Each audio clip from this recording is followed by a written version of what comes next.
FM की theory का जो रिवीजन लेक्चर कर रहे थे उसका ये लास्ट पार्ट है। ठीक, पहला पार्ट मैंने डाल दिया था, इसमें चैप्टर 1 एंड चैप्टर 2 कवर्ड थे। मैंने बोला था थ्योरी के लिए चैप्टर 1 चैप्टर 2 काफ़ी इंपॉर्टेंट है, मेजोरिटी ऑफ थ्योरी क्वेश्चन वहाँ से पिक होते हैं।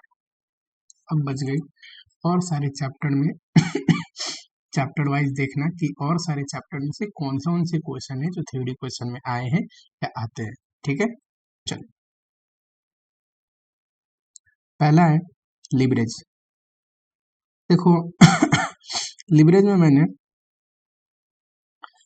ये मीनिंग आपको बताया था, यहाँ पढ़ते हैं business risk versus financial risk. देखो जो भी एक आप इमेजिन करो कि मान लो आप सेल्स लिखते हो, है ना, वेरिएबल कॉस्ट लिखते हो, फिर कंट्रीब्यूशन आता है, फिक्स कॉस्ट घटाते हो, फिर क्या आता है पीबीआईटी, फिर इंटरेस्ट घटता होगा पीबीटी। इससे नीचे में नहीं कर रहा, इतने में अपना काम बन जाएगा। नीचे प्रीफरेंस डिविडेंड भी घटेगा, है ना, टैक्स घटने के बाद, फिर earning available for equity share holder. मेरा पर्पस क्या है कि देखो बिजनेस रिस्क का मतलब होता है कि risk associated with operation of business. कोई भी बिजनेस करोगे तो वो रिस्क उसमें जुड़ी है। देखो फिक्स कॉस्ट जनरेट करता है इंसान के लिए रिस्क, क्योंकि फिक्स कॉस्ट को अगर आप एबल नहीं हो पे करने के लिए, फिक्स कॉस्ट की एबिलिटी नहीं है पे करने के लिए, तो वहां पे रिस्क है कि नहीं, क्योंकि फिक्स कॉस्ट तो आपको इनकर्ड होंगे। तो इसलिए बिजनेस से रिलेटेड जो ये ऑपरेटिंग फिक्स कॉस्ट है ना, इसकी वजह से जनरेट होता है बिजनेस रिस्क। लेकिन जो कैपिटल स्ट्रक्चर में ये फाइनेंसिंग फिक्स कॉस्ट है, इंटरेस्ट और नीचे एक प्रीफरेंस डिविडेंड भी घटेगा, स्पेस नहीं था मैंने नहीं लिखा तो इंटरेस्ट एंड प्रीफरेंस डिविडेंड ये किस चीज से रिलेटेड है, फाइनेंसिंग कैपिटल स्ट्रक्चर के डिसीजन से। आप इंटरेस्ट डेट ना लो तो इंटरेस्ट नहीं लगेगा, प्रीफरेंस डिविडेंड नहीं लगेगा अगर प्रेफरेंस शेयर इश्यू ही नहीं करोगे तो इसलिए जो रिस्क कैपिटल स्ट्रक्चर की वजह से अराइज होते हैं उसको बोलते हैं financial risk. Interest and preference dividend ऐसा फाइनेंसिंग फिक्स कॉस्ट है जिसमें रिस्क है, अगर आप नहीं कमाए तब भी आपको पे करना पड़ेगा। फाइनेंशियल लिवरेज है, और लिवरेज आपको क्या प्रोवाइड करता है, फाइनेंशियल लिवरेज है, और लिवरेज से रिस्क जनरेट होती है, इसीलिए बोलते हैं इसको फाइनेंशियल रिस्क। ठीक है, वैसे ही ये फिक्स कॉस्ट से ऑपरेटिंग फिक्स कॉस्ट से ऑपरेटिंग लिवरेज जनरेट होती है, और लिवरेज की वजह से रिस्क आता है। इसीलिए बिजनेस रिस्क का मतलब क्या होता है, जो बिजनेस ऑपरेशन से जुड़े हैं।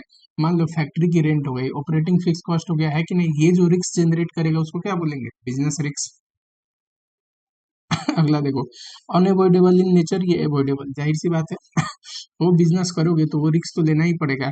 पर फाइनेंशियल जो रिस्क है ये अवॉइड किया जा सकता है। आप डेट और प्रेफरेंस शेयर लो ही मत, सिर्फ इक्विटी के पैसे से अपनी बिजनेस चलाओ, रिस्क ही नहीं रहेगा है कि नहीं।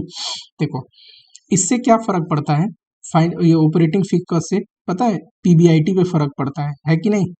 ये ज्यादा होगा तो पीबीआईटी कम हो जाएगी, ये कम होगा तो पीबीआईटी ज्यादा हो जाएगी, वही लिखा है। It represent variability of earning before interest and tax, कि जो पीबीआईटी है ना इसमें चेंजेस ले आता है बिजनेस रिस्क की वजह से।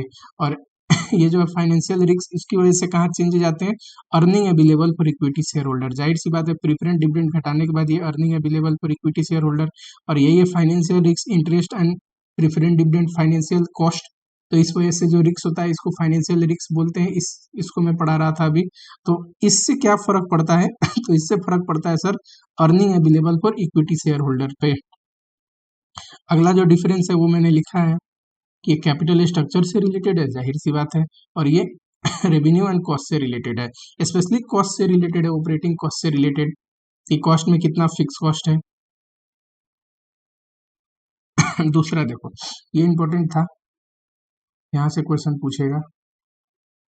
दूसरा क्वेश्चन बनता है ये, इसका रिवीजन लेक्चर मैंने डाला था, इसमें थ्योरी वाले पोर्शन एक्सक्लूसिव जिसमें सिर्फ थ्योरी आ सकता है वो मैंने पढ़ाया नहीं था। ठीक, जो पोर्शन मान लो ये यहाँ से कुछ थ्योरी पूछा, आप लिख दोगे, क्यों, क्योंकि ये तो मैंने रिवीजन लेक्चर में ही डिटेल में पढ़ाया है, तो इसलिए जो ऐसा नहीं कि जिस पे प्रैक्टिकल पढ़ाया है उस पर थ्योरी नहीं पूछेगा, पर वो सिंस मैं रिवीजन लेक्चर में पढ़ा चुका हूँ उस पर कोई चीज़ पूछी तो वो वही पूछेगी जो हमने पढ़ा है। तो इसलिए यहाँ पे कंप्लीटली थ्योरी वाले पोर्शन देख रहे हैं जो आया है क्वेश्चन। बहुत बार पूछा हुआ क्वेश्चन है लिवर्ड लीज फिगर में पढ़ाता हूँ, देखो एक लेसर होता है, लेसी होती है। मान लो लेसर एसेट एक्वायर्ड करता है बाय फाइनेंसिंग, 80% 70% उसको फाइनेंस करवा लिया है कि नहीं। इसके पास अपना पैसा लगाने को नहीं था, तो 20% 25% 30% लगाना पड़ता है अपना, क्योंकि ऑनरशिप भी तो रखनी है। और वो एसेट किसको प्रोवाइड करता है? लेसी को। लेसी बदले में क्या देगा? Lease rent. और सॉरी, लीज रेंट। और ये लीज रेंट से जो फाइनेंसर का इंस्टॉलमेंट है, इंटरेस्ट एंड प्रिंसिपल का, वो पे करेगा। इस मैकेनिज्म को बोलते हैं लीवर्ड लीज। लीज तो है बट लीवर्ड लीज है, फाइनेंसिंग है वहां पे।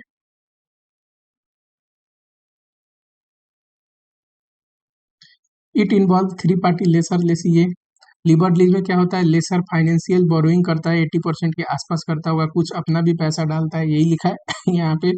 और एक और चीज, जितने भी टैक्स बेनिफिट होते हैं वो किसको मिलता है? लेसर को। आपने टैक्स में पढ़ा होगा, टैक्स बेनिफिट, डिप्शन टैक्स, डिप्रिसिएशन कौन क्लेम कर सकता है? लेसर क्लेम कर सकता है कि नहीं।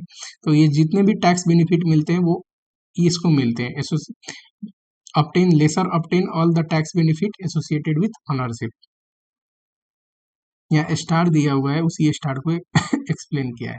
इनकम टैक्स में भी ये चीज आप पढ़ते होगे पीजीबीपी में। इसी को बस पूरी मैकेनिज्म को यहाँ पे लिखा हुआ है, एक बार आप पढ़ लेना, बस समझ में आए। Effect of financial leverage on return on equity. देखो रिटर्न ऑन इक्विटी का एक फॉर्मूला है।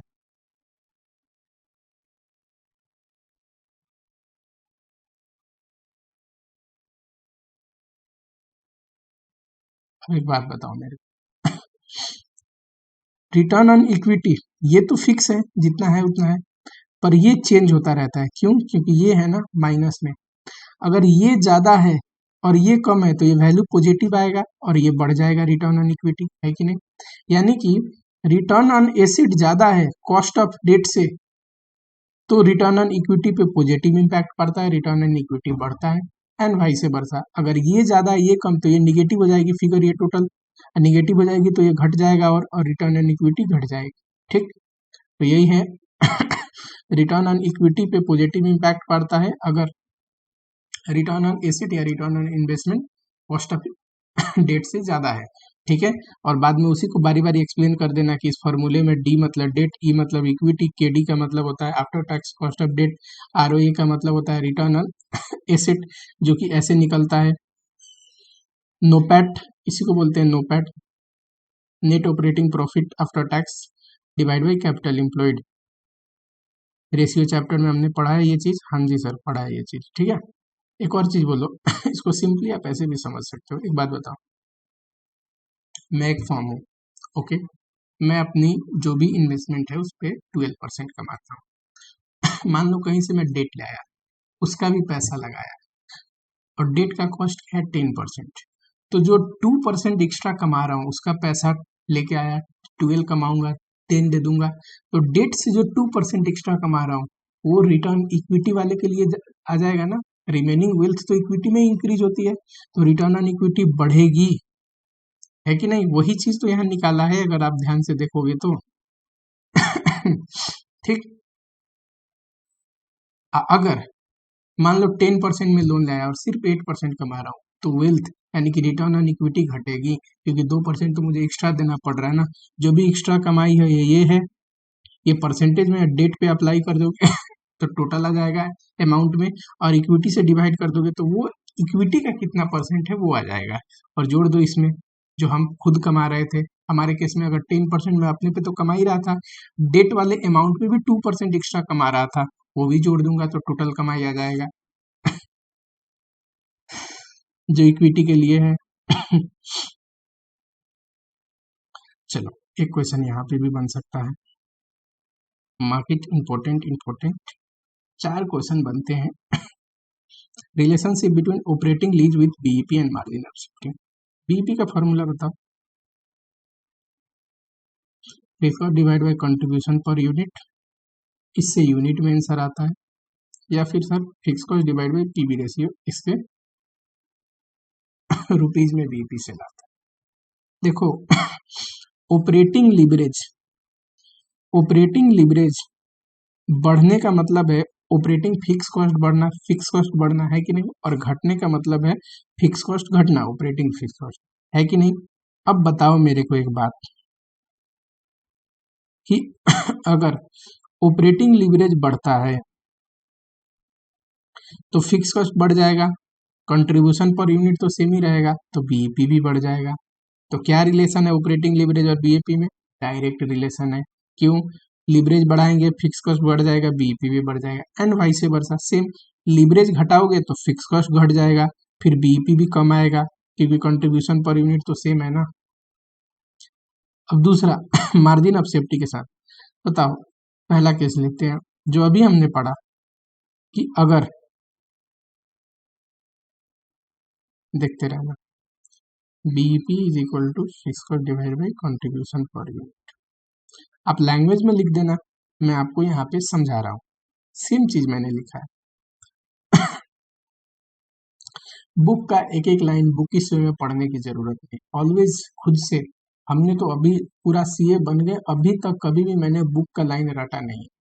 क्लियरली जो चीज है वही चीज समझूंगा, तो मैं लिखूंगा भी तो वो वही चीज वैसे टाइप का ही लिखूंगा ना जैसे बुक में लिखा है। तो इसलिए 100% बुक की लैंग्वेज याद करने की जरूरत नहीं। मैं पर्सनली नहीं मानता, मैंने अपनी लाइफ में कभी भी याद नहीं किया है, और मेरे ग्रेड बहुत अच्छे आए हैं शुरू से लेके, सिर्फ सीए की क्लास की नहीं बोल रहा हूँ, उससे पहले भी मेरे ग्रेड बहुत अच्छे थे, और मैं कभी भी, मुझसे याद ही नहीं हो पाता एज इट इज। जो कुछ लोग बोलते हैं कि बुक से पढ़ लो पूरा एज इट इज, वो नहीं होता। बुक से पढ़ के मैं थीम समझ सकता हूँ, उस चीज को अपनी तरीके से लिख। चलो, ऑपरेटिंग लीवरेज बढ़ाओगे फिक्स कॉस्ट बढ़ जाएगा, तो बीईपी भी बढ़ जाएगा, जब बीईपी बढ़ जाएगा तो जाहिर सी बात है मार्जिन ऑफ सेफ्टी कम हो जाएगी। सेल्स तो फिक्स है ना, उसी में अगर ये बीईपी है तो बचा हुआ मार्जिन ऑफ सेफ्टी होता है, यही पढ़ाया था हमने मार्जिनल में। अगर ये बढ़ जाएगा तो मार्जिन ऑफ सेफ्टी कम हो जाएगी ना। वैसे ही सेम, ऑपरेटिंग लीवरेज कम होगा, फिक्स कॉस्ट भी कम हो जाएगा, उसके बाद बीईपी भी कम हो जाएगी, और मार्जिन ऑफ सेफ्टी बढ़ जाएगा। तो इसमें इनवर्स रिलेशन है ऑपरेटिंग लीवरेज में और मार्जिन ऑफ सेफ्टी में।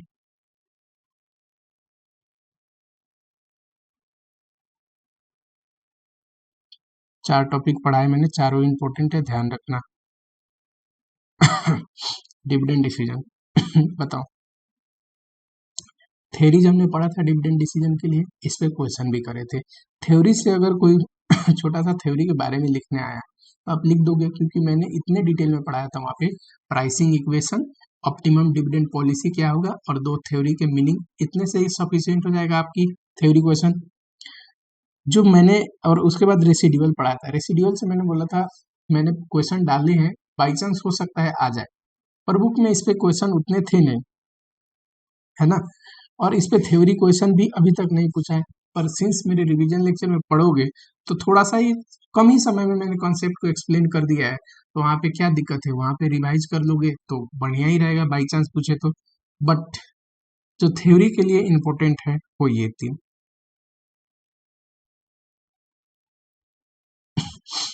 ठीक है, पढ़े बारी बारी।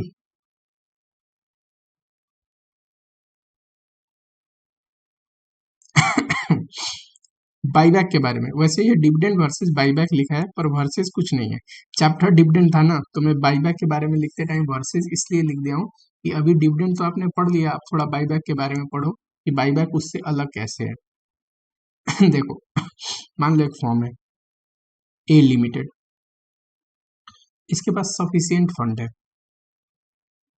फंड सफिशियंट है, पर उसको लगाने के लिए इन्वेस्टमेंट अपॉर्चुनिटी ज्यादा नहीं, तो यानी कि आइडल फंड पड़ा है, अपॉर्चुनिटीज ज़्यादा नहीं है, यानी कि आइडल फंड पड़ा है। ऐसे सिचुएशन में ना कई बार मार्केट प्राइस गिर गिर जाती है, क्योंकि शेयर की वैल्यूएशन कम आता है, आप कमा नहीं रहे हो और सफिशिएंट फंड लेके बैठे हुए हो, तो इन्वेस्टमेंट अल्टरनेटिव अगर है आपके पास पैसा लगाने के लिए तब तो ठीक है, वरना सफिशिएंट फंड है तो ये अच्छा स्थिति नहीं है। ये जो तीनों मैंने केस बताया कि मार्केट प्राइस कम चल रही है, फंड बहुत है, और फंड इन्वेस्ट करने का अल्टरनेटिव नहीं, इस सिचुएशन में कंपनी बाईबैक के लिए सोचती है। जब भी हम बाईबैक करते हैं मार्केट प्राइस से थोड़ी महंगे प्राइस पे करते हैं, सिंस शेयर शेयर कैपिटल लौटा रहे हैं तो जाहिर सी बात है थोड़ा प्रीमियम में लौटाना है, तो मार्केट प्राइस से ऊपर बाईबैक करते हैं। अब बाईबैक करने के बाद मार्केट में प्राइस क्या होगा, उसके बाद आफ्टर बाईबैक प्राइस गिरेगा कि बढ़ेगा। वैसे थ्योरेटिकली देखते हैं क्या होता है, जनरली स्टॉक मार्केट में तो ज्यादातर केसेस में प्राइस बढ़ता है, और बढ़ना चाहिए घटना चाहिए ये देखते हैं, वो मैंने यहाँ पे लिखा है, जरा समझा दूं आपको। बाईबैक करने के बाद ईपीएस बढ़ जाएगा, क्यों, नंबर ऑफ शेयर घट गए ना, नंबर ऑफ शेयर घट गए। अब PAT divide by number of share, EPS, या फिर अर्निंग अवेलेबल कर लो, मान लो प्रेफरेंट डिविडेंड नहीं है, divide by number of share equal to EPS, number of share ही घट जाएगा तो ईपीएस बढ़ जाएगी, है कि नहीं। पी रेशियो, ये दोनों का प्रोडक्ट होता है market price, EPS into P ratio. Ratio chapter में पढ़ाया था, ईपीएस में पी रेशियो इंटू करने पे मार्केट प्राइस आता है, क्योंकि पी रेशियो क्या है, market price divide by EPS. देखो पी पी रेशियो, देखो पी रेशियो कई बार कांस्टेंट भी रह सकता है, कांस्टेंट रहा तो मार्केट प्राइस बढ़ जाएगा मार्केट में, कई बार गिर भी जाता है, गिर गया, अब मान लो गिरता क्यों है, अब इक्विटी का कैपिटल तो कम हो गया, मान लो फॉर्म में डेट भी था, ये ऑलरेडी कंपनी में डेट था, तो डेट इक्विटी रेशियो बढ़ जाएगी कि नहीं, डेट तो उतना ही रहेगा, इक्विटी कम हो गया, तो डेट इक्विटी रेशियो बढ़ने बढ़ने का मतलब है कि फॉर्म ज्यादा रिस्की हो गया है, तो रिस्की फॉर्म का पी रेशियो घट जाता है। अब ये थोड़ा बढ़ा, ये थोड़ा घटा, तो अल्टीमेटली ये बढ़ेगा कि घटेगा ऐसे नहीं बता सकते, वो मार्केट में रियल टाइम में ही पता चलती है, ठीक।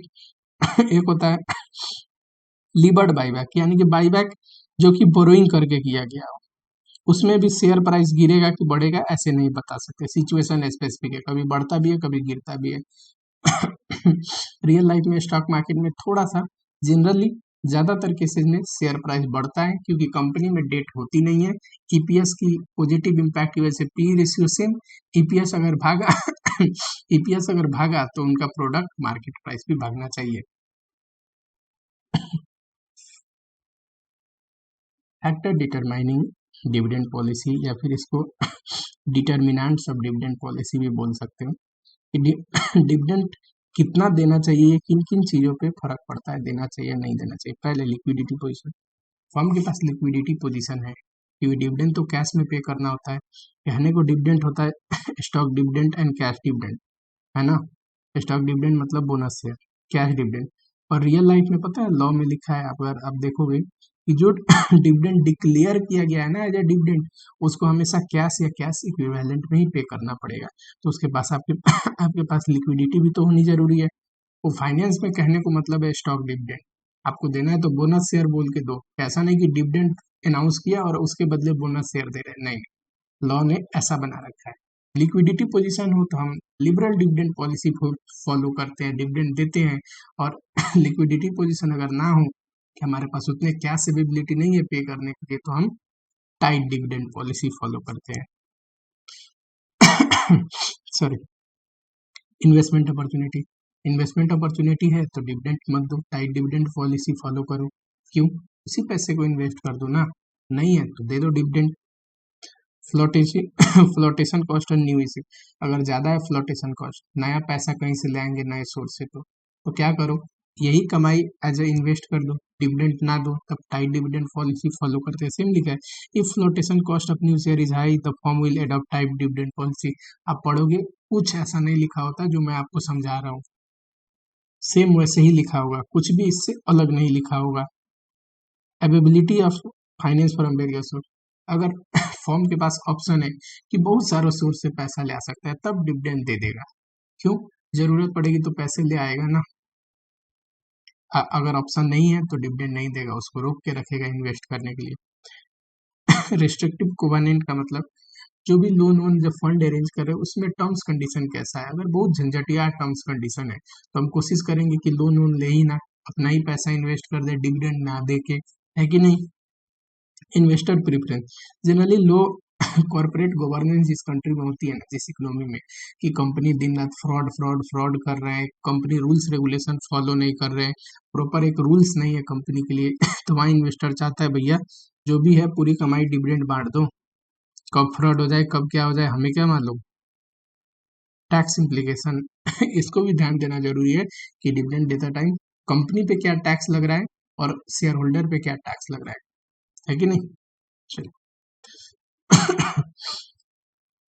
डिविडेंड क्या लिखा है कि form in real life adopt the following dividend policy, types of dividend policy करके हेडिंग होगा आपके बुक में, ठीक है।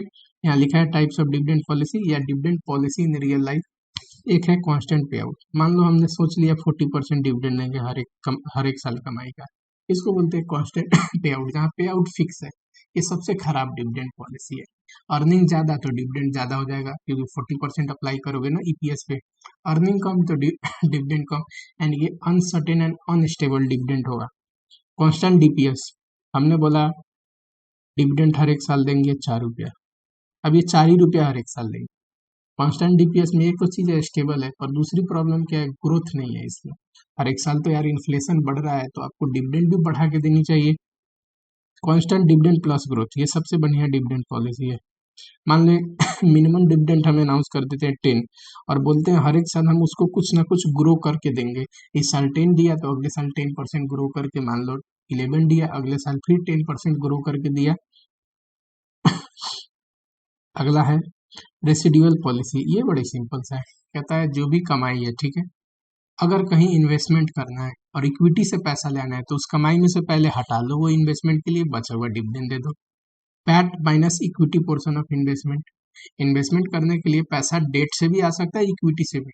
डेट वाला तो हम बाहर से लाएंगे, इक्विटी के लिए कितना लेके आना है वो पहले कमाई से अलग कर लो, वही उसमें लगा देंगे, और बचे हुए क्या करो आप, डिविडेंड दे दो।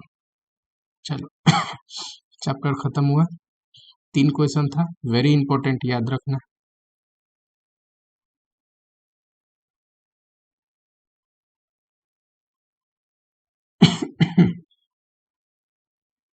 वर्किंग कैपिटल, पहला क्वेश्चन क्लासिफिकेशन पे बनता है, पढ़ा रखा है मैंने, फिर भी थोड़ा सा 2 हद तक आपको हिंट दे देता हूँ।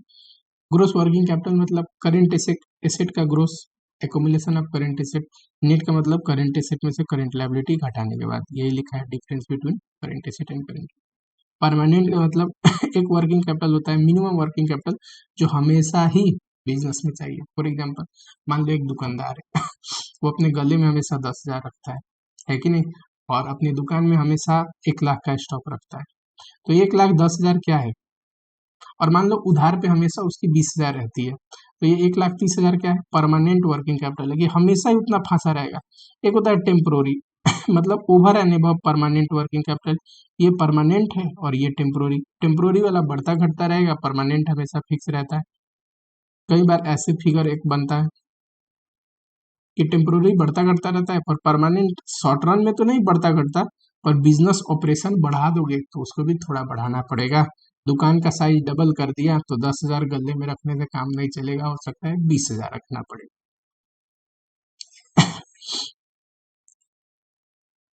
वर्किंग कैपिटल मैनेजमेंट डिसीजन पढ़ाया है मैंने दोबारा पढ़ाने की जरूरत नहीं, कि वर्किंग कैपिटल में कितना इन्वेस्ट करें उसके रिगार्डिंग डिसीजन है। लिक्विडिटी और प्रॉफिटेबिलिटी को ध्यान देना पड़ता है, ज़्यादा इन्वेस्ट करोगे तो लिक्विडिटी मिलेगी, पर प्रॉफिटेबिलिटी को एडवर्सली इम्पैक्ट होता है। ये सारी चीज़ हमने पढ़ा है, नहीं याद आ रहा है वर्किंग कैपिटल का रिवीजन लेक्चर देखो, डिटेल में वहाँ पे पढ़ा हुआ मिलेगा। एक जगह और ये आया था ना, पता है फाइनेंशियल डिसीजन चैप्टर 1, उसमें वर्किंग कैपिटल डिसीजन भी था, मैं बोला था वर्किंग कैपिटल चैप्टर में पढ़ा रखा हूँ, याद आ रहा है कुछ रिवीजन लेक्चर 1 से थ्योरी का। चलो ये इंपॉर्टेंट है, डिटर्मिनेंट या फिर फैक्टर ऑफ वर्किंग कैपिटल, किन चीज़ों से वर्किंग कैपिटल का फर्क पड़ता है। नेचर ऑफ इंडस्ट्री, कुछ इंडस्ट्री में जैसे कि कंस्ट्रक्शन, जहाँ प्रोडक्ट का लाइफ या सर्विस का लाइफ बड़ा होता है ना, वहाँ वर्किंग कैपिटल ज़्यादा चाहिए। फॉर एग्जाम्पल कंस्ट्रक्शन 10-10 साल 5-5 साल लगते हैं एक बड़ी प्रोजेक्ट को बनाने के, वहाँ वर्किंग कैपिटल ज़्यादा चाहिए, ज़्यादा फंसा हुआ है। पर जहाँ पे प्रोडक्ट का लाइफ कम हो वहाँ कम चाहिए। वैसे ही टाइप ऑफ प्रोडक्ट अभी मैंने वैसे, ये तो नेचर ऑफ इंडस्ट्री में आप लिख दोगे जैसे construction industry, type of product में देखो, प्रोडक्ट अगर लाइफ कम है जैसे पेरिसेबल गुड्स वगैरह है, तो कम वर्किंग कैपिटल चाहिए, कम ही रखेंगे ना कि फटाक से बेच देंगे तो खराब हो जाएगा। पर लॉन्ग ड्यूरेशन लाइफ हो तो ज़्यादा वर्किंग कैपिटल लगता है। मैन्युफैक्चरिंग ट्रेडिंग सर्विस, मैन्युफैक्चरिंग में ज़्यादा वर्किंग कैपिटल लगेगा, क्यों, देखो स्टॉक में मैन्युफैक्चरिंग में रॉ मटेरियल भी होगा, WIP भी होगा, फिनिश गुड्स भी होगा। पर ट्रेडिंग वाले को तो ये दोनों होगा नहीं, सिर्फ फिनिश गुड्स का स्टॉक होगा, क्योंकि वो ट्रेडिंग करता है, खरीद के लाके बेचता है। और सर्विस इसके पास उससे भी, ट्रेडिंग वाले से भी कम स्टॉक होगा, तो उसको और कम वो वर्किंग कैपिटल की जरूरत है। वॉल्यूम ऑफ सेल, सेल अगर बढ़ेगी तो डेटर में इन्वेस्टमेंट भी बढ़ेगा, डेटर बढ़ेंगे और वर्किंग कैपिटल बढ़ जाएगा। क्रेडिट पॉलिसी ज्यादा रखोगे तो वर्किंग कैपिटल बढ़ जाएगा। क्यों? क्योंकि डेटर में पैसा ज्यादा फंसा रहेगा। लेवल ऑफ करेंट एसेट जितनी ज्यादा होगी वर्किंग कैपिटल उतना ही ज्यादा होगा, क्योंकि करंट वर्किंग कैपिटल का मतलब क्या है? Investment in current asset sometime in excess of current liability, वो वाला पोर्शन को बोलते हैं working capital.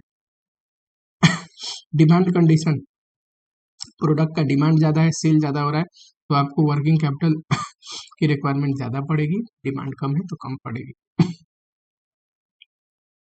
Approach, investment in working capital का 3 अप्रोच है, एग्रेसिव, कंजर्वेटिव, मॉडरेट। एग्रेसिव मतलब कम ही वर्किंग कैपिटल में इन्वेस्ट करता है, जो उसको एग्रेसिव फाइनेंशियल मैनेजर बोलते हैं। Lower investment in working capital, ठीक, ये थोड़ा रिस्की है ना, वर्किंग कैपिटल सफिशियंट रखना चाहिए। कंजर्वेटिव मतलब हायर इन्वेस्टमेंट। मॉडरेट का मतलब trade off between liquidity and profitability, ठीक ठीक वर्किंग कैपिटल रखता है। समझ में आया? चलो, ये एक क्वेश्चन बनता है।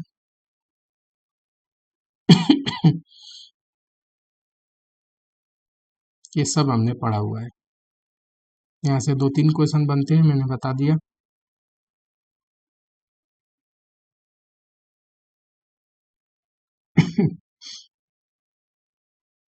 रिसीवेबल मैनेजमेंट, पहला क्वेश्चन तो यही बनता है, what are the 3 aspect of receivable management. पहला देखो, क्रेडिट पॉलिसी, कितने दिन के लिए उधार दे या ना दे, इसको बोलते हैं क्रेडिट पॉलिसी।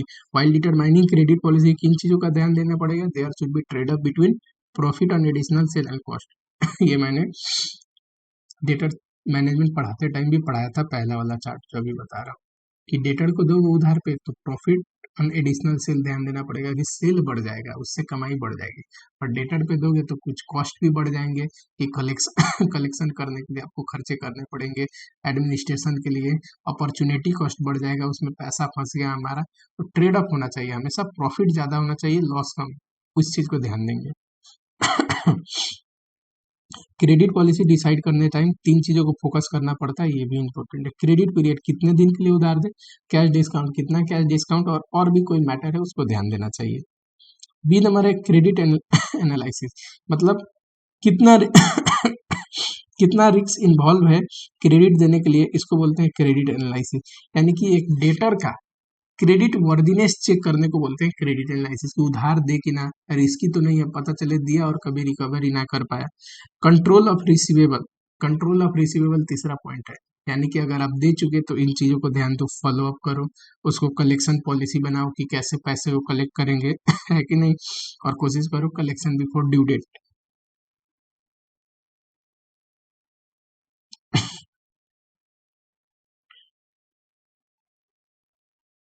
फैक्टरिंग पे क्वेश्चन आ सकता है। इसको कहाँ पे पढ़ाया था मैंने? इसको पढ़ाया था टाइप्स ऑफ फाइनेंसिंग में, वहां पे भी। वैसे इसको कहाँ पे डिटेल में पढ़ा रखा है? तो रिसीवेबल मैनेजमेंट के सर रिवीजन लेक्चर में। क्यों? क्योंकि रिसीवेबल मैनेजमेंट चैप्टर है। प्लेज, ये भी पढ़ा था रिसीवेबल मैनेजमेंट, इसका जो नॉर्मल रिवीजन लेक्चर है प्रैक्टिकल वाला। प्लेज मतलब शॉर्ट टर्म लोन ले लेना, प्लेज करके अपने रिसीवेबल को, ये सिक्योर्ड लोन है, क्यों? क्योंकि रिसीवेबल को रख के ले रहे हैं ना, और लोन जो थोड़ा मार्जिन काट के देता है, इस पे क्वेश्चन भी करे थे। जनरली जितना क्रेडिट वर्दीनेस ज्यादा होगा उतना ज्यादा परसेंटेज देगा आपके रिसीवेबल का एज ए लोन। तो ये दोनों पे क्वेश्चन आ सकता है।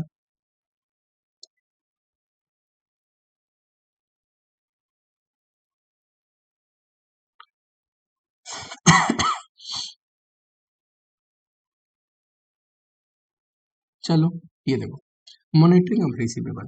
एक बार आप रिसीवेबल को, अगर अपने डेटर को उधार पे पैसा दे दिए, ठीक है, उधार पे सारी सेल कर दिए, तो वहाँ रिसीवेबल में पैसा फंसा हुआ है। अब मॉनिटरिंग का मतलब किन चीजों को ध्यान देना पड़ेगा? How to monitor the receivable, उनको कैसे ध्यान दे के आप कोशिश करोगे कि पैसे को समय से कलेक्ट हो। एक तो देखो, calculate the age of receivable.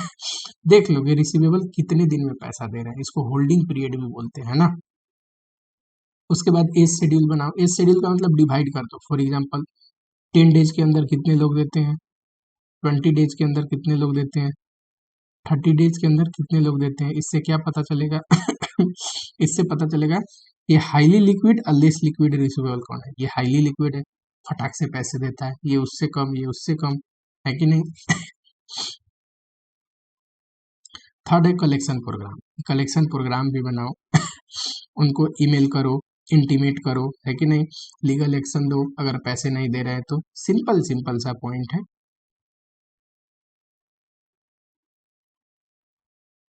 Receivable system देखो, अकाउंट रिसीवेबल सिस्टम, रिसीवेबल को मैनेज करने का ना दो तरीके का, एक मैनुअल सिस्टम होते हैं जो कि थोड़ा कॉस्टली है, टाइम कंज्यूमिंग, खुद से हम लिख लिख के मैनेज करते हैं चीज़ों को कि कितना रिसीवेबल में फंसा है, एजिंग कर रहे हैं रिसीवेबल का ठीक है। और एक ऑटोमेटिक सिस्टम होता है रिकॉर्डिंग एंड मैनेजिंग रिसीवेबल का। आजकल बहुत सारे सॉफ्टवेयर आते हैं, खुद ही से ये काम कर देते हैं ठीक, लो कॉस्ट भी होते हैं, टाइम भी बचाते हैं आपका।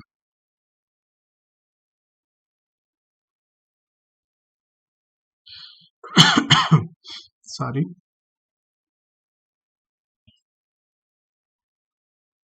कैश मैनेजमेंट पे आओ। ट्रेजरी डिपार्टमेंट का फंक्शन पढ़ाया था मैंने, ट्रेजरी डिपार्टमेंट का फंक्शन कैश मैनेजमेंट का रिवीजन लेक्चर में आएगा क्वेश्चन। जो टेक्निक है कैश मैनेजमेंट का, शुरू का 3 मैंने पढ़ा दिया है, कैश मैनेजमेंट का रिवीजन लेक्चर, बचा हुआ 3 यहाँ पढ़ा रहा हूँ, इस पे से थ्योरी क्वेश्चन है, बहुत प्रोबेबिलिटी। पहला है मैनेजमेंट ऑफ फ्लड, फ्लड का मतलब डिले। देखो, अगर आप गुड्स बेचते हो तो वहाँ बहुत किस्म का डिले हो जाता है। कैसा डिले, आप गुड्स भेजे, 3 दिन बाद इनवॉइस भेज रहे हो फिर ड्यू डेट आएगा पेमेंट का, ड्यू डेट आ गई, मान लो 20 तारीख था, 20 तारीख आ भी गई, आप उसको इंटीमेट नहीं करे, 2-3 दिन बाद करे कि सर पेमेंट कर दीजिए। फिर वो करने के 3-4 दिन बाद वो चेक भिजवाया, चेक भिजवाया, आप उसी दिन बैंक में नहीं डाले, 1 हफ्ते बाद डाले चेक को, वहाँ 1 हफ्ता डिले हुआ, है कि नहीं। फिर चेक प्रोसेसिंग में 2 दिन लगेगा, फिर आपके पास पैसा आएगा। यानी कि गुड सेंड से लेके पेमेंट रिसीव तक में बहुत सारे छोटे छोटे डिले है। क्या ये डिले रोका जा सकता है कि जिस दिन गुड्स भेजा उसी दिन इनवॉइस भेजता है, तो जो इनवॉइस भेजने का जो डिले था कि 2 दिन बाद भेजा, वो बच जाता। जिस दिन चेक आया उसी दिन मैं बैंक में डाल देता, है कि नहीं, जिसको बोलते हैं cheque processing delay, cheque processing float, वो बच जाता। और बैंक जिस दिन चेक डाला, बैंक जितना जल्दी, वो तो हमारे हाथ में नहीं है, जितना जल्दी प्रोसेस कर दे उसको बोलते हैं बैंक प्रोसेसिंग फ्लड, वो अवॉइड किया जा सकता है। तो डिले को अवॉइड करके भी हम रिसीवेबल से फटाक से पैसा कलेक्ट कर सकते हैं, ठीक है। टाइप्स ऑफ फ्लड पूछेगा तो ये फिगर में देखो, गुड डिस्पैच से लेके प्रिपरेशन एंड इनवॉइस को बनाने और भेजने के लिए जो टाइम लगता है उसको बिलिंग फ्लड बोलते हैं, मतलब बिलिंग, बिल भेजने में डिले हो गया हो। प्रिपरेशन से लेके रिसिप्ट ऑफ इनवॉइस की हमने बना लिया, उस दिन नहीं भेजा, 3 दिन बाद भेजा, मेलिंग फ्लॉट, मेल करने में, कम्युनिकेट करने में डिले हुआ। अब देखो उसको मिला, पर उसको क्रेडिट पीरियड भी तो मिली होगी, तो क्रेडिट पीरियड है नॉर्मल, कोई दिक्कत नहीं, उसमें कुछ नहीं कर सकते, वो डिले नहीं है, वो हमारी कंपनी की पॉलिसी है। पेमेंट ड्यू हुई, वो कुछ दिन बाद हमें चेक डिपॉजिट किया, उसको भी मेल फ्लॉट बोलते हैं। चेक आया, हमने बैंक में लेट भेजा, तो चेक प्रोसेसिंग में समय लगा दिया हमने, चेक प्रोसेसिंग फ्लॉट बोलते हैं। और चेक बैंक में डाला और क्रेडिट हुआ, उस टाइम को डिले को क्या बोलते हैं, बैंक प्रोसेसिंग। यही यहाँ पे लिखा है टाइप्स ऑफ फ्लॉट, फिगर देख के ही आपको याद हो गया हो गया होगा। देखो बैंक प्रोसेसिंग में क्या लिखा है, this is the time from deposit of cheque to credit by bank. Cheque processing, this is the time required by seller to sort record and deposit cheque after it has been received. कि receive करने के बाद उसको sorting वगैरह करके customer wise deposit करने में जो टाइम गैप है ना, वैसे मेल फ्लॉट को जनरली ये लिख सकते हो आप, ये this is a time required from payment due हो गया कस्टमर से, payment due from customer to cheque receive from customer, है कि नहीं। बिलिंग का मतलब क्या होता है, it is a time gap between good dispatch to customer to preparation of bill या प्रिपरेशन ऑफ इनवॉइस। अगला है इम्पोर्टेंट, ये भी इम्पोर्टेंट,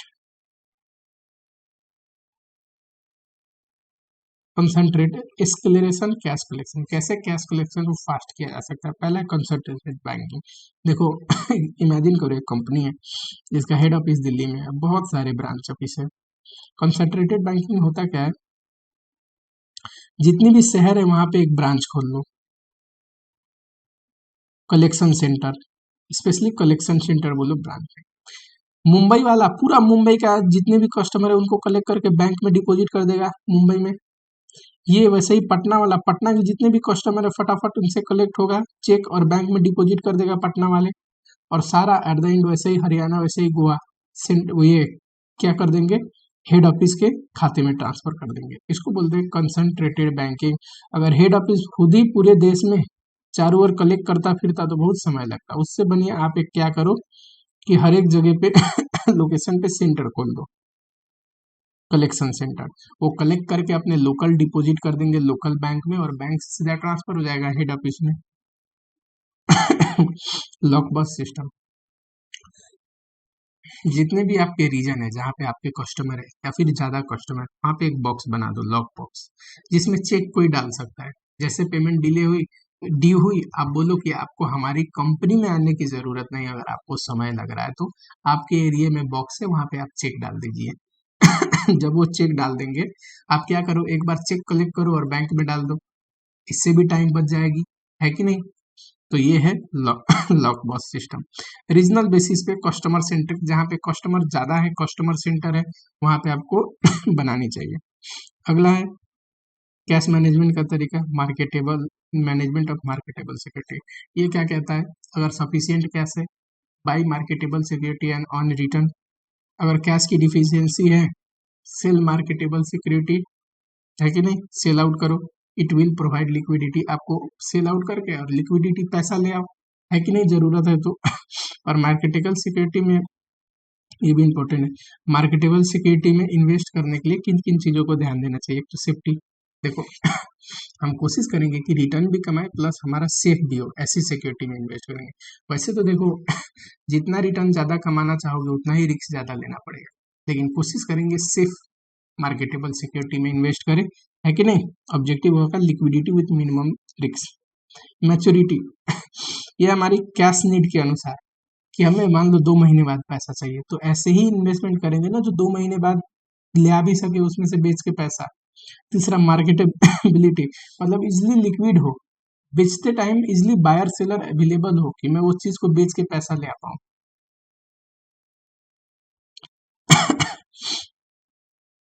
ये देखो रिसेंट डेवलपमेंट, यहाँ भी वर्चुअल बैंकिंग पे क्वेश्चन पूछ सकता है। वर्चुअल बैंकिंग मतलब बैंक के सारे वो सर्विसेज आपको प्रोवाइड करेंगे विदाउट विजिटिंग बैंक। आज के केस में नेट बैंकिंग एक वर्चुअल बैंकिंग का ही तो एग्जांपल है। सारे वो फैसिलिटी हम अवेल कर सकते हैं नेट बैंकिंग से विदाउट विजिटिंग बैंक, है कि नहीं। एडवांटेज क्या है, हाई स्पीड, जो चीज 2 घंटे में होनी थी बैंक विजिट करके वो खुद ही से फटाक से 5 मिनट में हो जाएगा। High range of service, service improve हो गया है।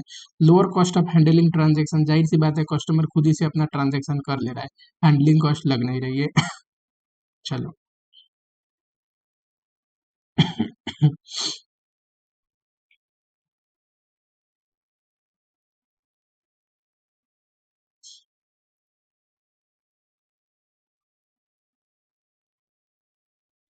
देखो ये है रेशियो चैप्टर। रेशियो चैप्टर में थ्योरी के लिए कुछ पढ़ने की जरूरत नहीं, जो रेशियो के सारे फॉर्मूले वो पढ़ के रखना। अगर रेशियो चैप्टर में से वैसे थ्योरी आता नहीं है, कुछ आया तो फॉर्मूला बेस्ड ही आएगा, वो तो ऐसे भी आप प्रैक्टिकल के लिए पढ़ोगे। कुछ चैप्टर में से थ्योरी उतने बनते नहीं, जहाँ बनते हैं वो मैं पढ़ा रहा हूँ आपको।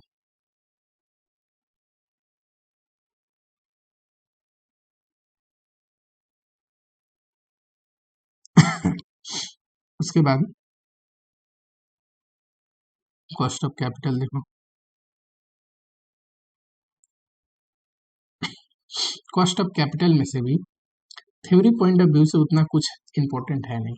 आपको कॉस्ट ऑफ कैपिटल का कैसे इंडिविजुअल कॉस्ट निकाले, weighted average, revise cost, capital एक और ऐड हुआ या लेस हुआ, वो मार्जिनल कॉस्ट ऑफ कैपिटल क्या होता है, इसका मीनिंग याद रखना जरूरी है। बाई चांस पूछा भी तो मार्जिनल कॉस्ट ऑफ कैपिटल से पूछेगा, तो थोड़ा बहुत इसका मीनिंग याद रखना।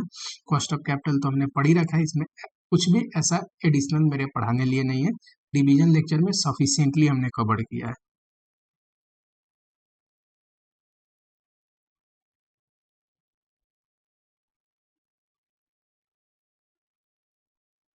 उसके बाद कैपिटल बजटिंग। कैपिटल बजटिंग में वैसे थ्योरी क्वेश्चन आता नहीं है, बाई चांस आया थोड़ा बेसिक टर्म्स याद रखना। और ये कैपिटल बजटिंग की टेक्निक, ये तो ऐसे भी आपको याद करना पड़ेगा। क्यों? क्योंकि कैपिटल बजटिंग का क्वेश्चन बनेगा ही नहीं, प्रैक्टिकल तो हमेशा ही आता है कैपिटल बजटिंग में से। Capital budgeting is very important chapter investment decision, तो प्रैक्टिकल के लिए पढ़नी पड़ेगी। इसमें कोई ऐसी पोर्शन मैंने छोड़ा ही नहीं था, है ना। कभी ये पूछ सकता है कि आईआरआर एनपीवी से बेटर क्यों है, ये लिखो। आईआरआर का री सॉरी एनपीवी आईआरआर से बेटर क्यों है, ये लिखो। एनपीवी का री इन्वेस्टमेंट एजम्पशन क्या था, ये कैश फ्लो को री इन्वेस्ट करता है at the rate KC cost of capital, और आईआरआर का था आईआरआर के रेट से, जो कि अनरियलिस्टिक एजम्पशन थी। ये एक थ्योरी थ्योरी क्वेश्चन बन सकता है, नहीं तो इसमें से प्रैक्टिकल क्वेश्चन ही पूछना चाहिए, कुछ थ्योरी बनता नहीं है। ऐसे भी आप जो पढ़ के रखे हो ना प्रैक्टिकल बनाने के लिए, बाई चांस कोई थ्योरी बनाता भी है कि प्रैक्टिकल में से एक थ्योरी क्वेश्चन डिजाइन कर दिया, खुद ही बन जाएगा। वैसे आपको ध्यान देने की जरूरत नहीं, अलग से कुछ भी जो हमने रिवीजन लेक्चर किया है वो मोर देन सफिशियंट है। वैसे रिक्स एनालिसिस में हमने एक एक चीज डिटेल में पढ़ा है, वो मोर देन सफिशियंट है। यहाँ से कोई थ्योरी क्वेश्चन बनता नहीं, बाई चांस आया कि बोलेगा सेंसिटिविटी एनालिसिस पे कुछ लिखो, तो आप तो सेंसिटिविटी सिनेरियो सब मैंने डिटेल में पढ़ा रखा है रिवीजन लेक्चर में, जो रिस्क एनालिसिस का है, तो वहीं से सब कवर हो जाएगा, अलग से कुछ भी थ्योरी पढ़ने की जरूरत नहीं है।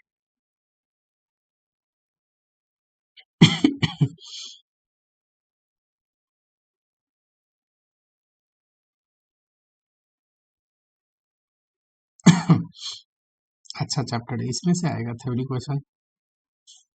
कैपिटल स्ट्रक्चर, ये तीन हमने पढ़ा है प्रैक्टिकल का रिवीजन लेक्चर करते टाइम, जो नॉर्मल रिवीजन लेक्चर है। अगर कैपिटल स्ट्रक्चर थ्योरीज में से कुछ पूछा या फिर इनमें से, तो आप आराम से लिख सकते हैं कि फाइनेंशियल ब्रेक इवन क्या है या ईबीआईटी इंडिफरेंस पॉइंट क्या है, क्योंकि ये तीनों हमने पढ़ रखा है। और मैं मान के चलता हूँ कि जो चीज़ मैंने पढ़ाया है वो चीज़ को आप रिवाइज भी कर रहे हो, क्योंकि प्रैक्टिकल के लिए तो पढ़नी पड़ेगी, नहीं तो वहां से प्रैक्टिकल क्वेश्चन आएगा आपसे बनेगा ही नहीं। थ्योरी के लिए दो चीज मैंने छोड़ दिया था जिससे थ्योरी बनते हैं और हमेशा आते रहते भी है, ये दोनों। जरा आओ।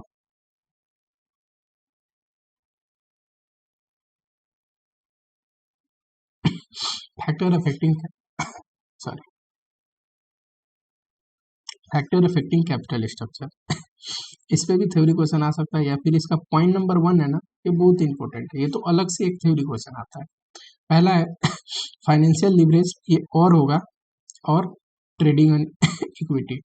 पहले तो इससे भी कैपिटल स्ट्रक्चर पे फर्क पड़ता है। पहला पॉइंट है trading and equity. Trading and equity का मतलब इक्विटी के साथ साथ जो फाइनेंशियल फिक्स कॉस्ट वाले कैपिटल है, जैसे कि डेट हो गया, प्रीफरेंस शेयर कैपिटल हो गया, वो भी साथ में यूज करना है। इससे आपको फाइनेंशियल लिवरेज प्रोवाइड होता है। तो अगर कंपनी चाहती है फाइनेंशियल लिवरेज लेना, तो क्या करेगी, डेट और प्रीफरेंस को भी अपने कैपिटल स्ट्रक्चर में डालेगी, तो इससे भी कैपिटल स्ट्रक्चर को फर्क पड़ता है। ठीक। Growth and stability of share, अगर कंपनी का ग्रोथ और स्टेबिलिटी ऑफ सेल्स है, इस सेल्स में स्टेबिलिटी है, तो कंपनी क्या करेगा, तब डेट के लिए प्रीफर कर सकता है। और जिस कंपनी में सेल्स में स्टेबिलिटी नहीं, वो इक्विटी पे ही काम करेगा, और डेट लेके क्यों इतना रिस्क लेगा। ठीक है। ये तीन तो हमेशा साथ रखना। कॉस्ट प्रिंसिपल, कोशिश करेंगे वो कैपिटल स्ट्रक्चर लेने का जिसमें कम से कम कॉस्ट हो।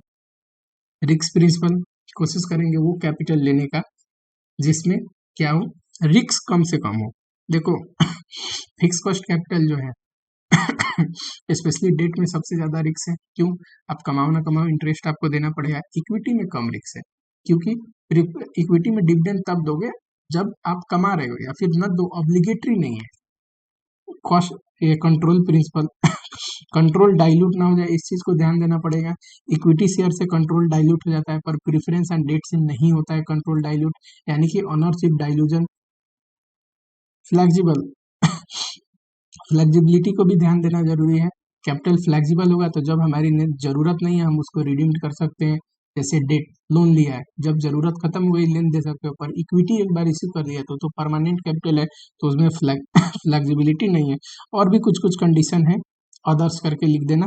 वैसे आपको 4-5 पॉइंट सफिशियंट है। पॉइंट नंबर 1 जो था कि using fix cost capital such as debt और preference share capital along with equity, इसको बोलते हैं trading on equity. If firm uses more fixed cost capital, it increases financial leverage as well as affect capital structure, capital structure को भी फर्क पड़ता है। Over capitalization, under capital. Over capitalization ऐसी situation है कि आपके पास कैपिटल ज्यादा पड़ा हुआ है, रिक्वायरमेंट आपकी अर्निंग एबिलिटी के अनुसार अगर देखा जाए, नॉर्मल इंडस्ट्री को देख के आपकी अर्निंग कैपेसिटी के अनुसार आपके पास जितना कैपिटल होना चाहिए उससे ज्यादा आपके पास कैपिटल है, उसको बोलते हैं over capital. More capital than it needs, है ना, मीनिंग यही है, आप देख लेना। सॉरी, ओवर कैपिटल क्यों होता है? ज्यादा पैसे ले आए, इश्यू करके शेयर डिबेंचर, या फिर huge amount at higher rate at which company का है, ये क्या है दूसरा पॉइंट, कि बोरो करके लाए पर महंगा बोरो करके लाए, आपकी अर्निंग एबिलिटी कम है उससे ज्यादा महंगा बोरो करके लाए। मैं क्या बोल रहा हूँ कि जहाँ पे ओवर कैपिटलाइजेशन का मतलब क्या है, आप कम कमा रहे हो, आपकी कैपिटल पे नॉर्मल आपको जितना कमाना चाहिए था, मान लो इंडस्ट्री 20% कमा रही है और आपके पास कैपिटल है 10 लाख, इसका 20% 2 लाख, तो आपको भी 2 लाख कमाना चाहिए ना, मान लो आप 1 लाख कमा रहे हो, तो ये है सिचुएशन ओवर कैपिटलाइजेशन का। यानी कि आपके पास कमाई को, अर्निंग एबिलिटी को देख के आपके पास कैपिटल ज्यादा है, इसको कमाने के लिए तो सिर्फ 5 लाख लगना चाहिए था ना कैपिटल इंडस्ट्री के हिसाब से, पर आप 10 लाख का कैपिटल लेके बैठे हो, तो 5 लाख ओवर कैपिटलाइजेशन है। ठीक है, एक और रीजन है इसका जो बढ़िया है, 3-4 रीजन याद रखना। Wrong estimation of earning and capitalization, अगर मैं अर्निंग का एस्टिमेशन रॉन्ग रखूं, जैसे अभी मैंने एग्जांपल में दिया था मैं 1 लाख कमा रहा हूँ, हो सकता है मैं 2.5 लाख कमा रहा हूँ, तब तो ठीक है, ओवर कैपिटलाइजेशन नहीं है, पर एस्टिमेशन ही गलत हो गया तो ओवर कैपिटलाइजेशन आ जाएगा। कॉन्सिक्वेंस क्या है? देखो, ओवर कैपिटलाइजेशन होने से सबसे पहले तो मार्केट प्राइस कंपनी गिर जाएगी। दूसरा इसका कॉन्सिक्वेंस क्या है कि आपको अब अर्निंग एबिलिटी ज़्यादा नहीं है और कैपिटल ज़्यादा है, तो डेट पे इंटरेस्ट कम देना पड़ेगा, उसकी कटौती करनी पड़ेगी, प्रेफरेंस डिविडेंड की कटौती करनी पड़ेगी। विंडो ड्रेसिंग, कई बार आपको लुकाना छुपाना, अपनी स्थिति को ड्रेसिंग करके यानी कि बढ़ा चढ़ा के दिखाना पड़ेगा। रेमेडी, कैसे इसको ठीक किया जा सकता है? कैपिटल को रिडीम कर दो, ज्यादा कैपिटल है वापस कर दो, डेट है उसको रिडीम कर दो, रीस्ट्रक्चर करो कंपनी को, अगर इक्विटी शेयर है तो उसको बाईबैक कर लो। यही लिखा है, रीस्ट्रक्चर करो, बाईबैक करो, ठीक है। अंडर कैपिटलाइजेशन, अंडर कैपिटलाइजेशन ऐसी सिचुएशन है कि आपके कैपिटल कम है और उस हिसाब से आपकी अर्निंग एबिलिटी ज्यादा है। अगर आपके इंडस्ट्री में देखिए आप ही जैसे लोग, तो उसी कैपिटल पे वो कम कमा रहे हैं पर आप ज्यादा कमा रहे हैं, तो इस सिचुएशन को बोलते हैं अंडर कैपिटलाइजेशन। सेम चीज यहाँ पे लिखा हुआ है। It is reverse of over capitalization, आप पढ़ लेना, सेम ही चीज लिखा है जो मैं पढ़ा रहा हूँ। कॉन्सिक्वेंस क्या होता है इसका? एक तो डिविडेंड हम ज्यादा देते हैं अगर ज्यादा कमा रहे हैं तो, दूसरा मार्केट प्राइस बढ़ जाएगा, है कि नहीं, वहां घट रहा था तो अब मार्केट प्राइस बढ़ेगा, तीसरा जो रियल वैल्यू ऑफ शेयर है वो भी बढ़ जाएगा बुक वैल्यू से, है कि नहीं। चलो, इफेक्ट या कॉजेज, इससे क्या इफेक्ट होगा या क्या कॉजेज होगा? तो एक तो कंपटीशन बढ़ जाएगा, आपकी शेयर प्राइस बढ़ेगी तो आपके कंपटीटर भी इसके इसके लिए कंपटीशन बढ़ाएंगे, है कि नहीं, वो भी अपनी कोशिश करेंगे शेयर प्राइस बढ़ाने को।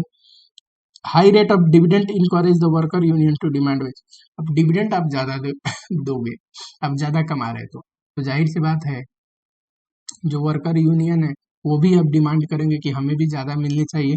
तीसरा, जनरल लोगों को लगेगा ना कि आप लोगों को लूट रहे हो, क्योंकि दुनिया अगर कम कमा रही है तो आप ज्यादा क्यों कमा रहे हो, तो इसीलिए पीपल को लगेगा कि वो चीट कर रहे हैं। मैनेजमेंट में restate the manipulation of share value, कई बार मैनेजमेंट इस चक्कर में शेयर वैल्यू को गलत भी दिखा देता है, वैल्यू कुछ और होता है, कुछ और वैल्यू पे दिखा देती है। चलो रेमेडी बताओ। ये इंपॉर्टेंट है, रेमेडी का मतलब क्या, कैसे ठीक किया जा सकता है? अंडर कैपिटलाइजेशन है, बोनस शेयर इश्यू करके ओवर कैपिटलाइजेशन कर दो, शेयर को स्प्लिट करके ज्यादा शेयर में कन्वर्ट करके ओवर के मतलब अंडर कैपिटलाइजेशन की दिक्कत को ठीक कर दो। पार वैल्यू बढ़ा दो अपवर्ड, 10 रुपए का पार वैल्यू का शेयर है, 20 रुपए का बढ़ा दो, कैपिटल बढ़ जाएगा।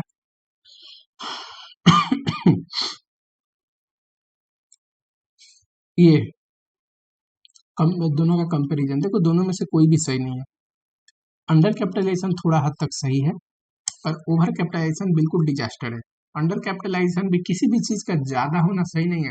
एकदम कम कैपिटल बेस है, आप बहुत कमा रहे हैं, पर कैपिटल बेस भी जरूरी है कि नहीं? कैपिटल बेस रहना, सिर्फ इस चीज को मत ध्यान दो कि अंडर कैपिटलाइजेशन तो अच्छी चीज है, पर एक कंपनी के लिए परमानेंट कैपिटल बेस का भी होना जरूरी है।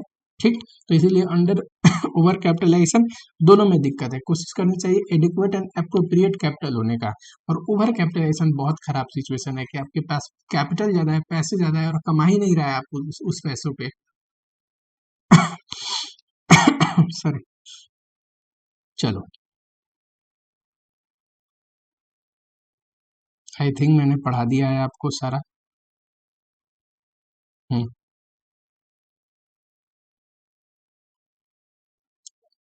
लास्ट देखो एक, वैसे यहाँ से क्वेश्चन तो आएगा नहीं, पर पढ़ा देता हूँ, ये शायद आ जाए। पेबल मैनेजमेंट है, क्रेडिटर मैनेजमेंट पे है।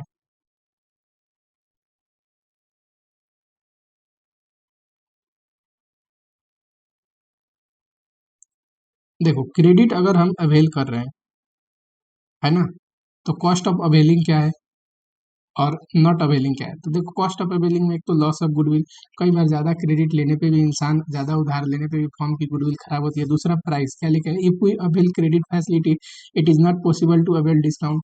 जाहिर सी बात है कि इससे आप उधार लोगे तो डिस्काउंट मांगने में आपको शर्म आएगी, डिस्काउंट आप नहीं मांग सकते और आपकी प्राइस ज्यादा हो जाएगी। ठीक है, कॉस्ट ऑफ मैनेजमेंट क्रेडिटर ज्यादा बढ़ जाएंगे, ज्यादा उधार लेके आओगे तो क्रेडिटर को मैनेज भी तो करना पड़ेगा, लिखना पड़ेगा कितना किसका उधार है, समय से देना पड़ेगा, है कि नहीं?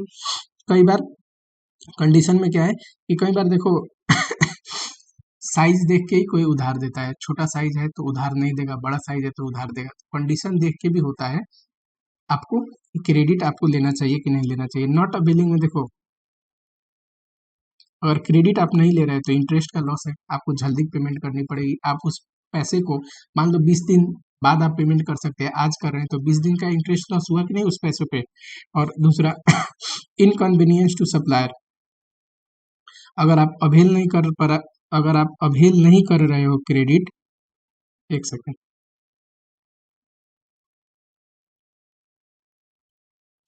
Inconvenience to supplier due to deferred payment, तो कई बार इंसान क्या करता है, डिफर्ड पेमेंट करता है, जिसकी वजह से सप्लायर को थोड़ी सी इनकन्वीनियंस हो जाती है।